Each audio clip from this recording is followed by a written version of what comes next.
श्री राम जय जय राम, श्री राम जय जय राम, श्री राम जय जय राम। ओम श्री गणेशाय नमः, ओम श्री गुरुवे नमः, ओम श्री सीतारामचंद्राभ्याम नमः, ओम महेश्वराभ्याम नमः, ओम श्री एकादशमुखी दक्षिणेश्वरांतरकार श्री हनुमते नमः। शान्ताकारं भुजगशयनं पद्मनाभं सुरेशं, विश्वाधारं गगनसदृशं मेघवर्णं शुभांगं, लक्ष्मीकान्तं कमलनयनं योगिभिर्ध्यानगम्यं, वन्दे विष्णुं भवभयहरं सर्वलोकैकनाथम्। यं ब्रह्मा वरुणेन्द्ररुद्रमरुतः स्तुन्वन्तो दिव्यैस्तवै, वेदैः साङ्गपदक्रमोपनिषदैर्गायन्ति यं सामगा, ध्यानावस्थितद्गतेन मनसा पश्यन्ति यं योगिनो, यस्यान्तं न विदुषुरासुरगणा देवाय तस्मै नमः। नीलाम्बुजश्यामलकोमलाङ्गं सीतासमारोपितवामभागं, पाणौ महासायकचारुचापं नमामि रामं रघुवंशनाथं। लोकाभिरामं रणरङ्गधीरं राजीवनेत्रं रघुवंशनाथं, कारुण्यरूपं करुणाकरं तं श्रीरामचन्द्रं शरणं प्रपद्ये। आपदामपहर्तारं दातारं सर्वसम्पदां, लोकाभिरामं श्रीरामं भूयो भूयो नमाम्यहम्। बंशी विभूषितकरान्नवनीरदाभात्, पीताम्बरादरुणबिम्बफलाधरोष्ठात्, पूर्णेन्दुसुन्दरमुखादरविन्दनेत्रात्, कृष्णात् परं किमपि तत्त्वमहं न जाने। भवानी शङ्करो वन्दे श्रद्धाविश्वासरूपिणो, याभ्यां विना न पश्यन्ति सिद्धा स्वान्तस्त्वमीश्वरम्। मनोजवं मारुततुल्यवेगं, जितेन्द्रियं बुद्धिमतां वरिष्ठं, वातात्मजं वानरयूथमुख्यं, श्रीरामदूतं शरणं प्रपद्ये, श्रीरामदूतं शरणं प्रपद्ये। मूकं करोति वाचालं, पङ्गुं लङ्घयते गिरिं, यत्कृपातमहं वन्दे परमानन्दमाधवम्। गुरुर्ब्रह्मा गुरुर्विष्णु गुरुर्देवो महेश्वरः, गुरु साक्षात् परब्रह्म तस्मै श्री गुरुवे नमः। अज्ञानान्धकारस्य ज्ञानाञ्जनशलाकया चक्षुरुन्मीलितं येन तस्मै श्री गुरुवे नमः। श्रीराम जय जय राम, श्रीराम जय जय राम, श्रीराम जय जय राम। सत्संग क्रम में आज श्रीमद् भगवद गीता के अध्याय 14 के 19वें श्लोक से आगे कथन स्वर्ण व्याख्यान किया जा रहा है। इसके पहले जो है भगवान ने प्रकृति के कार्य गुणों का परिचय दिया। अब आगे जो है स्वयं को तीनों गुणों से अतीत अनुभव करने का वर्णन कर रहे हैं। हाँ, कि भगवान कहते हैं कि वो तीनों गुणों से त्रिगुणातीत हैं, तो उसका कैसे अनुभव किया जाए वो बता रहे हैं। नान्यम गुणेभ्यः कर्तारं यदा दृष्टानुपश्यति, गुणेभ्यस्य परं वेत्ति मद्भावं सोऽधिगच्छति। कहते हैं जब विवेकी अर्थात विचार कुशल मनुष्य जो है तीनों गुणों के सिवाय अन्य किसी को करता नहीं देखता और अपने को गुणों से पर अनुभव करता है और अपने को गुणों से पर अनुभव करता है, गुणातीत अनुभव करता है, तब वह मेरे स्वरूप को प्राप्त हो जाता है। तो किसी को करता नहीं देखता, मैं तीन गुण ही सारे कार्यों के करता हैं। तो नान्या गुणेभ्या माने गुणों के सिवाय अन्य कोई करता है ही नहीं, अर्थात जो है संपूर्ण क्रियाएं गुणों से ही हो रही हैं, संपूर्ण परिवर्तन गुणों में ही हो रहा है। और तात्पर्य है कि संपूर्ण क्रियाओं और परिवर्तनों में गुण ही कारण है और कोई कारण नहीं है।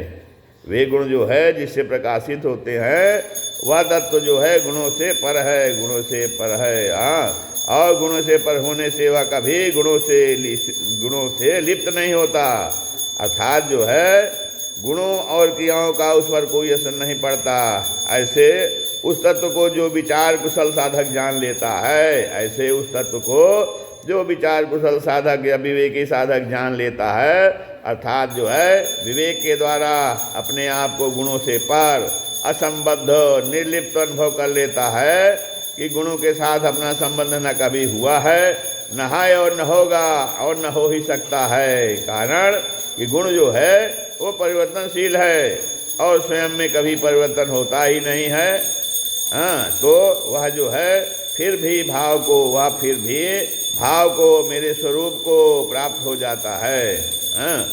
तो तात्पर्य है कि वह जो भूल से गुणों के साथ अपना संबंध मानता था, वह मान्यता मिट जाती है और फिर मेरे साथ उसका जो स्वतः सिद्ध संबंध है वह ज्यों का त्यों रह जाता है। अब आगे कहते हैं गुणानेतानतीत्य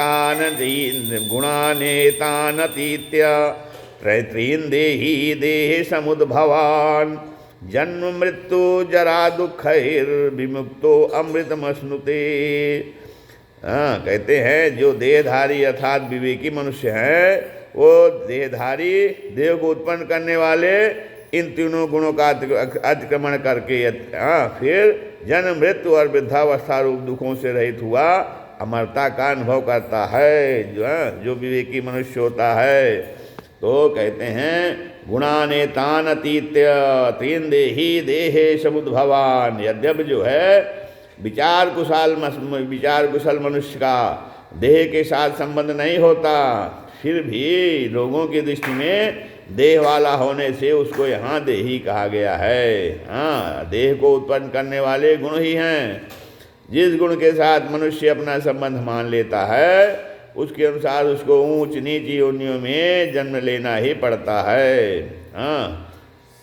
आगे जो है भगवान ने कहा है कि उन्हीं तीनों गुणों के लिए यहाँ एतान और गुणान पद आए हैं। विचार कुशल मनुष्य इन तीनों गुणों का अतिक्रमण कर जाता है, अर्थात जो है इनके साथ अपना संबंध नहीं मानता, और इनके साथ माने हुए संबंध का त्याग कर देता है। कारण इसको यह स्पष्ट विवेक हो जाता है कि सभी गुण जो है परिवर्तनशील हैं, उत्पन्न और नष्ट होने वाले हैं और अपना स्वरूप गुणों से कभी लिप्त हुआ नहीं हो सकता। और जो है अपना स्वरूप गुणों से कभी लिप्त हुआ नहीं हो सकता। अपना स्वरूप गुणों से कभी लिप्त हुआ नहीं हो सकता भी नहीं। और फिर आगे जो है ध्यान देने की बात क्या है? ध्यान देने की बात ये है कि जिस प्रकृति से ये गुण उत्पन्न होते हैं, उस प्रकृति के साथ भी स्वयं का किंचित मात्र भी संबंध नहीं है। फिर जो है गुणों के साथ तो उसका संबंध हो ही कैसे सकता है? जन्म मृत्यु जरा दुख विमुक्तो अमृतमश्नुते। अर्थात जब साधक जो है इन तीनों गुणों का अतिक्रमण कर जाता है, तो फिर उसको जन्म मृत्यु और वृद्धावस्था का दुख नहीं होता। वह जन्म मृत्यु आदि के दुखों से छूट जाता है, क्योंकि जन्म आदि के होने में गुणों का संग ही कारण है। ये गुण जो है आते जाते रहते हैं, इनमें परिवर्तन होता रहता है।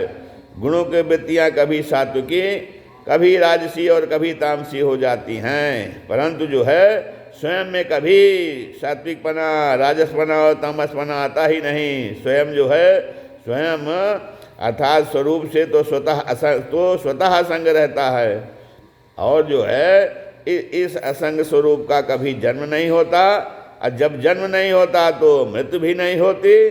कारण कि जिसका जन्म होता है उसकी मृत्यु होती है, तथा उसी को वृद्धावस्था भी होती है, उसी की वृद्धावस्था भी होती है।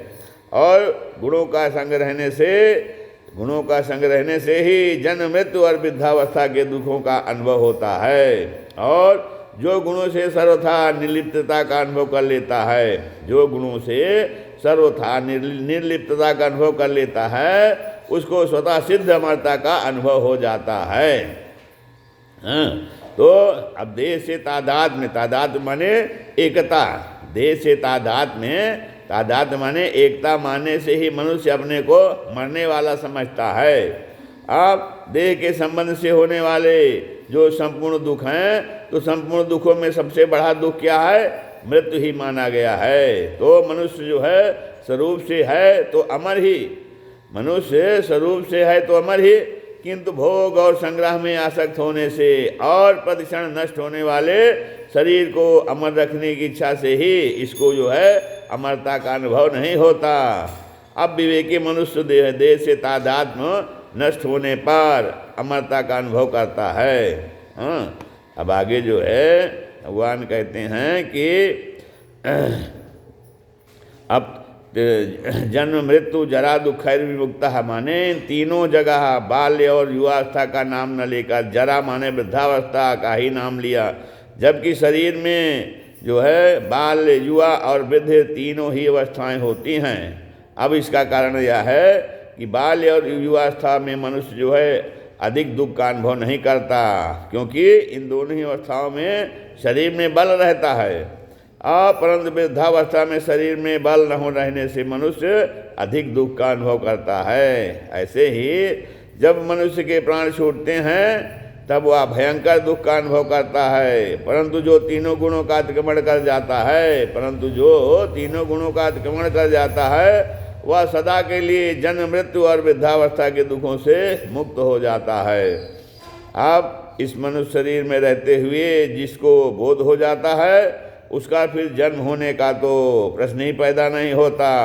हाँ, उसके अपने कहलाने वाले शरीर के लिए रहते वृद्धावस्था और मृत्यु तो आएगी ही, पर उसको वृद्धावस्था और मृत्यु का दुख नहीं होगा। अब वर्तमान में शरीर के साथ स्वयं की एकता, वर्तमान में जो है शरीर के साथ जब स्वयं की एकता मान लेते हैं तो स्वयं की एकता मानने से ही वो पुनर्जन्म होता है, और शरीर में होने वाला और जो शरीर में जरा व्याधि आदि के दुख होते हैं उनको जीव अपने में मान लेता है। तब शरीर गुणों के संग से उत्पन्न होता है, शरीर जो है गुणों के संग से उत्पन्न होता है। अब देह के उत्पादक गुणों से रहित होने के कारण जो है गुणातीत मना महापुरुष देह के संबंध से होने वाले सभी दुखों से मुक्त हो जाता है।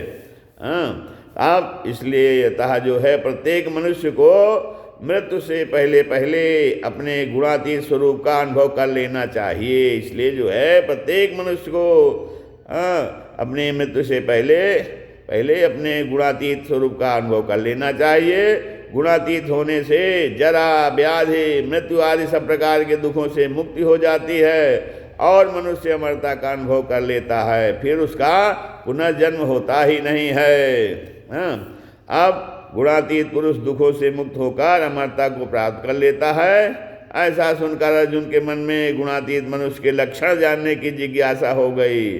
अब आगे जो है अर्जुन भगवान से प्रश्न करते हैं गुणातीत मनुष्य के क्या लक्षण हैं। कहते हैं कर्लिंग स्त्रीन गुणान नेतान अतीतो भवति प्रभो किमाचारः कथम चैतान स्त्रीन गुणान अति वर्तते।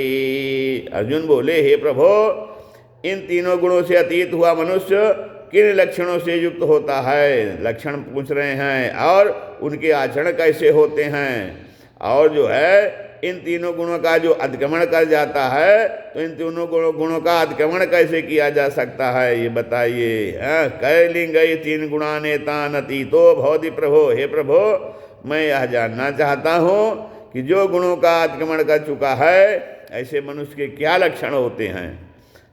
तात्पर्य है कि संसारी मनुष्य की अपेक्षा जो है गुणातीत मनुष्य में ऐसी कौन सी विलक्षणता आ जाती है जिससे जो है साधारण व्यक्ति समझ ले कि वह गुणातीत पुरुष है। किमाचारः, उस गुणातीत मनुष्य के आचरण कैसे होते हैं, अर्थात जो है समाधान आदमी, अर्थात जो है साधारण आदमी की जैसी दिनचर्या और रात्रिचर्या होती है तो गुणातीत मनुष्य की वैसी ही दिनचर्या रात्रिचर्या होती है, या जो है उससे विलक्षण होती है।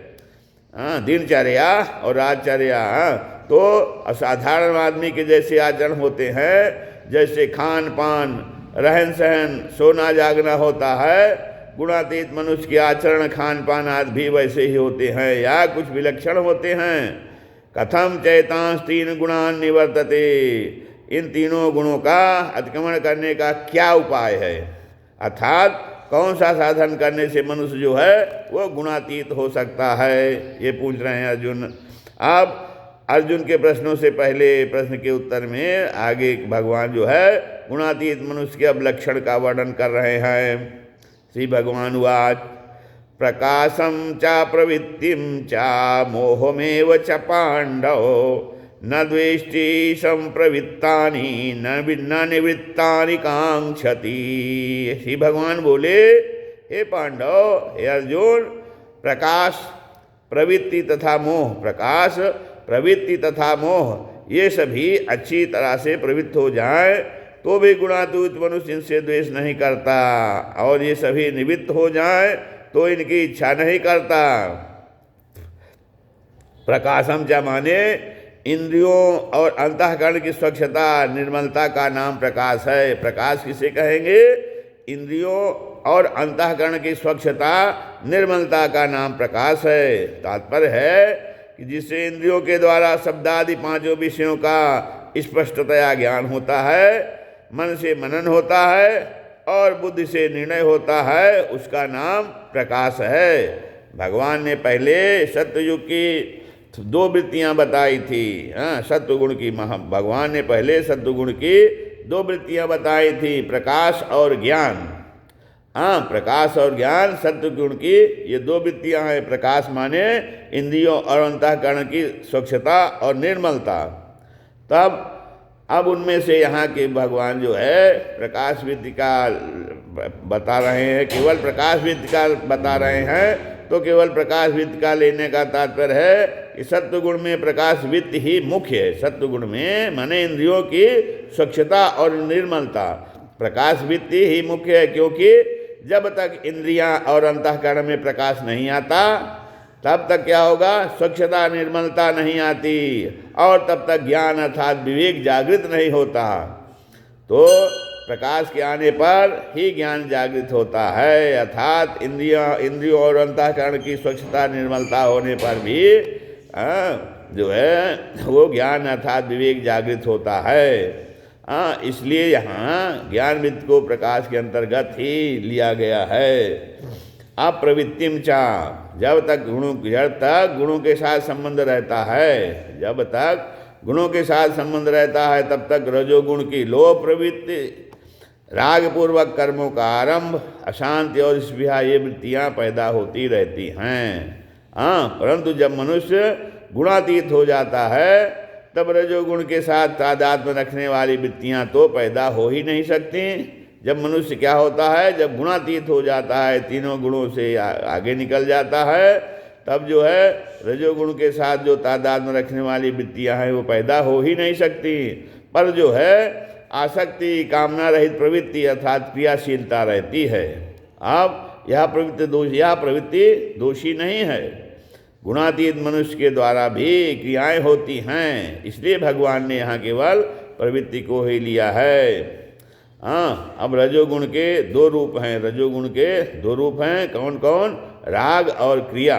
इनमें से राग तो दुखों का कारण है, तब यह राग जो है गुणातीत में नहीं रहता। यह राग जो है गुणातीत में नहीं रहता, परंतु जब तक गुणातीत मनुष्य दिखने वाला शरीर रहता है, जब तक गुणातीत दिखने वाला शरीर रहता है मनुष्य का, तब तक उसके द्वारा निष्काम भावपूर्वक स्वतः क्रियाएं होती रहती हैं।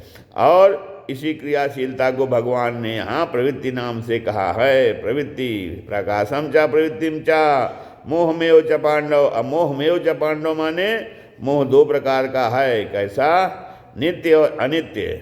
नित्य और अनित्य, सत और असत, कर्तव्य और अकर्तव्य का विवेक न होना, और दूसरा व्यवहार में भूल होना। अब गुणातीत महापुरुष में पहले प्रकार का मोह अर्थात सत असत आदि का विवेक न होना तो होता ही नहीं, परंतु व्यवहार में भूल होना अर्थात किसी के कहने से किसी निर्दोष व्यक्ति को दोषी मान लेना और दोषी व्यक्ति को निर्दोष मान लेना आदि, तथा रस्सी में सांप दिख जाना, मृग तृष्णा से जल दिख जाना, सीपी और अभ्रक में चांदी का भ्रम हो जाना आदि जो है मोह तो गुणातीत मनुष्य में भी होता है। न द्वेष्टि संप्रवृत्तानि न निवृत्तानि कांक्षति। अब कहते हैं सद्गुण का कार्य प्रकाश, रजोगुण का कार्य प्रवृत्ति और तमोगुण का कार्य मोह। हाँ, इन तीनों के अच्छी तरह प्रयुक्त होने पर भी गुणातीत महापुरुष इनसे द्वेष नहीं करता और इनके निवृत्त होने पर भी इनकी इच्छा नहीं करता। तात्पर्य है कि ऐसी वृत्तियाँ क्यों उत्पन्न हो रही हैं, इनमें से कोई सी भी वृत्ति न रहे ऐसा द्वेष नहीं करता, और ये वृत्तियाँ पुनः आ जाएं, ये वृत्तियाँ बनी रहें ऐसा राग नहीं करता। तब गुणातीत होने के कारण गुणों की वृत्तियों के आने जाने में से उनमें उसमें कुछ भी फर्क नहीं पड़ता। गुणातीत होने के कारण जो गुणों की वृत्तियां हैं यदि वो आ रही हैं जा रही हैं तो उसमें कुछ भी फर्क नहीं पड़ता, वह इन वृत्तियों से स्वाभाविक ही निर्लिप्त रहता है। अब इसमें विशेष बात क्या है, एक तो वृत्तियों का होना होता है और एक वृत्तियों को करना अर्थात उनसे संबंध जोड़ना अर्थात राग द्वेष करना होता है। तो एक तो होना होता है और एक करना होता है। तो होने और करने में बड़ा अंतर है। होने और करने में क्या है, बड़ा अंतर है। क्यों है? होना जो है वो समष्टिगत होता है और करना व्यक्तिगत होता है। होना समष्टिगत होता है और करना व्यक्तिगत होता है। तो संसार में जो होता है उसकी जिम्मेवारी हमारे पर नहीं होती। संसार में जो होता है उसकी जिम्मेवारी हमारे पर नहीं होती। जो हम करते हैं उसकी जिम्मेवारी हमारे पर होती है। अब जिस समष्टि शक्ति से संसार मात्र का संचालन होता है, कहते हैं जिस समष्टि शक्ति से संसार मात्र का संचालन होता है उसी शक्ति से हमारे शरीर, इंद्रियां, मन, बुद्धि जो कि संसार के ही अंश हैं का भी संचालन होता है। तो अब जब संसार में होने वाली क्रियाओं के गुण दोष हमें नहीं लगते तब शरीर आदि में होने वाली क्रियाओं के गुण दोष हमें लग ही कैसे सकते हैं। परंतु जो है जब स्वतः होने वाली क्रियाओं से कुछ क्रियाओं के साथ मनुष्य राग द्वेष पूर्वक अपना संबंध जोड़ लेता है अर्थात उनका कर्ता बन जाता है, तब जो है उनका फल उसको ही भोगना पड़ता है। जब कर्ता बन जाता है तो उसको उसका फल भोगना पड़ता है। इसलिए अंतःकरण में सत्व, रज और तम इन तीनों गुणों से होने वाली अच्छी बुरी वृत्तियों से साधक को राग द्वेष नहीं करना चाहिए अर्थात उनसे अपना संबंध नहीं जोड़ना चाहिए। तो वृत्तियाँ जो है एक समान किसी की भी नहीं रहती। तीनों गुणों की वृत्तियाँ तो गुणातीत मनुष्य के अंतःकरण में भी होती हैं पर उसका उन वृत्तियों से राग द्वेष नहीं होता। वृत्तियाँ आप से आप आती और चली जाती हैं, तब गुणातीत महापुरुष की दृष्टि उधर जाती ही नहीं, क्योंकि उसकी दृष्टि में एक परमात्मा तत्व के सिवाय और कुछ रहता ही नहीं है। तब देखना और दिखना दोनों में बड़ा फर्क है। जैसे होना और करना में बहुत फर्क है, वैसे देखना और दिखना दोनों में बड़ा फर्क है। क्या है? देखना करने के अंतर्गत आता है और दिखना होने के अंतर्गत आता है। तो दोष देखने में होता है, दोष जो है देखने में होता है, दिखने में नहीं। इसलिए साधक को यदि अंतःकरण में खराब से खराब वृत्ति भी दिख जाए तो भी उसको घबराना नहीं चाहिए। क्यों? अपने आप दिखने वाली होने वाली वृत्तियों से राग द्वेष करना अर्थात उनके अनुसार अपनी स्थिति मानना ही उनको देखना है। तब साधक से भूल यही होती है कि वह दिखने वाली वस्तु को देखने लग जाता है और फंस जाता है। भगवान राम कहते हैं, सुनहु तात माया कृत गुण अरु दोष अनेक। सुनहु तात माया कृत गुण अरु दोष अनेक। गुण यह उभय न देखियहि देखिय सो अविवेक। गुण यह उभय न देखियहि देखिय सो अविवेक।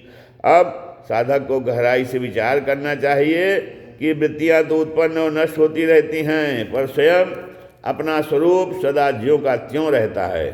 वृत्तियों में होने वाले परिवर्तन को देखने वाला स्वरूप परिवर्तन रहित है। वृत्तियों में होने वाले जो परिवर्तन हैं उनको जो दृष्टा स्वरूप है वो परिवर्तन रहित है। कारण कि परिवर्तनशील को परिवर्तनशील नहीं देख सकता, प्रत्युत परिवर्तन रहित ही परिवर्तनशील को देख सकता है। अब इससे सिद्ध होता है कि स्वरूप वृत्तियों से अलग है, स्वरूप अलग है, वृत्तियां अलग हैं। अब परिवर्तनशील गुणों के साथ अपना संबंध मान लेने से ही गुणों में होने वाली वृत्तियां अपने में प्रतीत होती है। तो इसलिए साधक को आने जाने वाली वृत्तियों के साथ मिलकर अपने वास्तविक स्वरूप से विचलित नहीं होना चाहिए। चाहे जैसी वृत्तियां आएँ उनसे राजी नाराज नहीं होना चाहिए, उनके साथ अपनी एकता नहीं माननी चाहिए, और सदा एक रस रहने वाले गुणों से सर्वथा निर्लिप्त तो निर्विकार एवं अविनाशी अपने स्वरूप को न देखकर परिवर्तनशील, विकारी एवं विनाशी वृत्तियों को देखना साधक के लिए महान बाधक है। इसलिए साधक को सदा एक रस रहने वाले गुणों से सर्वथा निर्लिप्त तो निर्विकार अविनाशी अपने स्वरूप को देखना चाहिए।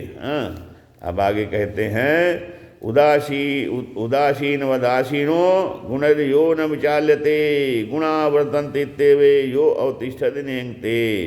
कहते हैं कि जो उदासीन की तरह स्थित है और जो गुणों के द्वारा विचलित नहीं किया जा सकता है, तथा गुण ही गुणों में बरत रहे हैं, गुणा वर्तन्ते इत्येवे गुण ही गुणों में बरत रहे हैं, इस भाव से जो अपने स्वरूप में स्थित रहता है और स्वयं कोई भी चेष्टा नहीं करता। उदासीन जो व्यक्ति परस्पर विवाद कर, दो व्यक्ति यदि परस्पर विवाद करते हों तो उन दोनों में से किसी एक का पक्ष लेने वाला पक्षपाती कहलाता है और दोनों का न्याय करने वाला मध्यस्थ कहलाता है। परंतु जो उन दोनों को देखता तो है पर न तो किसी का पक्ष लेता है और न किसी से कुछ कहता ही है, वह उदासीन कहलाता है। ऐसे ही संसार और परमात्मा दोनों को देखने से गुणातीत मनुष्य उदासीन की तरफ देखता है। वास्तव में देखा जाए तो संसार की स्वतंत्र सत्ता है ही नहीं, माँ सत्स्वरूप परमात्मा की सत्ता से ही संसार जो है सत्ता वाला दिख रहा है। इसलिए जब गुणातीत मनुष्य की दृष्टि से संसार की सत्ता है ही नहीं, केवल एक परमात्मा की सत्ता ही है, तो फिर वह उदासीन किससे हो। परंतु जिनकी दृष्टि में संसार और परमात्मा की सत्ता है, तो ऐसे लोगों की दृष्टि में वह गुणातीत मनुष्य उदासीन की तरह दिखता है। गुणैर यो न विचाल्यते, तो उसके जो है कहलाने वाले अंतःकरण में जो सत्व रज और तम इन गुणों की वृत्तियाँ तो आती हैं, पर वह इनसे विचलित नहीं होता। क्यों? तात्पर्य है कि जैसे अपने सिवाय दूसरों के अंतःकरण में गुणों की वृत्तियाँ आने पर अपने को कुछ भी फर्क नहीं पड़ता, ऐसे उसके कहलाने वाले अंतःकरण में गुणों की वृत्तियाँ आने पर उसमें कुछ भी फर्क नहीं पड़ता। अर्थात जो है वह उन वृत्तियों के द्वारा विचलित नहीं किया जा सकता, नहीं होता है। क्यों? कारण क्या है? कारण कि उसके कहे जाने वाले अंतःकरण में अंतःकरण सहित संपूर्ण संसार का अत्यंत अभाव एवं परमात्मा तत्व का भाव निरंतर स्वतः स्वाभाविक जो है वो जागृत रहता है। गुणावर्तन्ते यो अवतिष्ठति, गुण ही गुणों में बरत रहे हैं, अर्थात गुणों में ही संपूर्ण क्रियाएं ही हो रही हैं। जो फिर ऐसा समझकर वह अपने स्वरूप में निर्विकार रूप से स्थित रहता है। नंगते माने पहले गुणावर्तन्ते से गुणों के साथ संबंध का निषेध है। अब नंगते से क्रियाओं का अभाव बता रहे हैं। तात्पर्य है कि गुणातीत पुरुष जो है खुद कुछ भी चेष्टा नहीं करता। क्यों? कारण कि अविनाशी शुद्ध स्वरूप में कभी कोई क्रिया होती ही नहीं। तो इसलिए जो है गुणातीत महापुरुष की तटस्थता निर्लिप्तता का यहाँ पर वर्णन हो रहा है। श्री राम जय जय राम, श्री राम जय